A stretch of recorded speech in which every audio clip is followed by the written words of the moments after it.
Ораза кезі көшеге шығып қол көтеріп едім, бір машина тоқтай қалды. Алдында екі жігіт отыр екен, артына отырдым.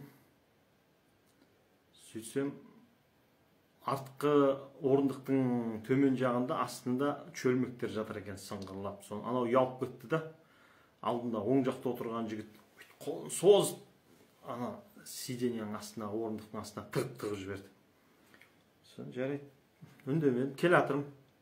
Екеуі әңгімелесіп келе жатыр, музыка тыңдап келе жатыр. Бір кезде магнитофон істеп тұр, бір кезде аяқ астынан мынандай бір музыка ойнап кетті, орысша. 18 мне уже, поцелуй меня везде, бірдеңкеде, бірдеңкеде, бір кезде ана дауысын қатты көтеріп шығарып жатыр да, жаңа қасында отырған жігіт.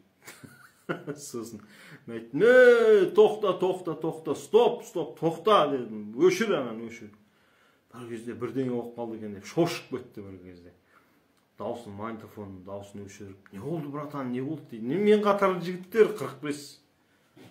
Мүмкін мен үлкен шығар.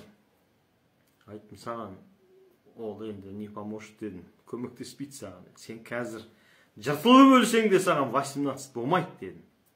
Өтетін өтті, кететін кетті, енді саған 18 болмайды.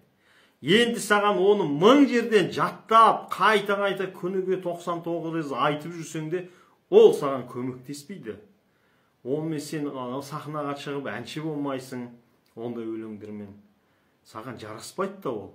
Саған қазір не істеу керек? Саған қазір жақсы сөздер жаттау керек. Мәні бар, мағынасы бар, ана тіліңді түзеу керек. Ойыңды тазарту керек. Бата жаттау керек қазір. Қазір қаншаға келдің? 45-50-ге келдің. Әні міне дегенше 60-ға келеміз міне. Өңкей айналаңдағы жастар, балалар бір жерде отырыста, аға бата беріңіз десе, маңқ етіп, не айтасың сол кезде? Қазір бізге оны жаттау керек емес, қазір бізге тарих жаттау керек. Өткен біздің ата бабаларымыздың сондай жаңағы керемет, мықты, ат үстінде жүріп ел қорғаған ерліктерін жаттау керек.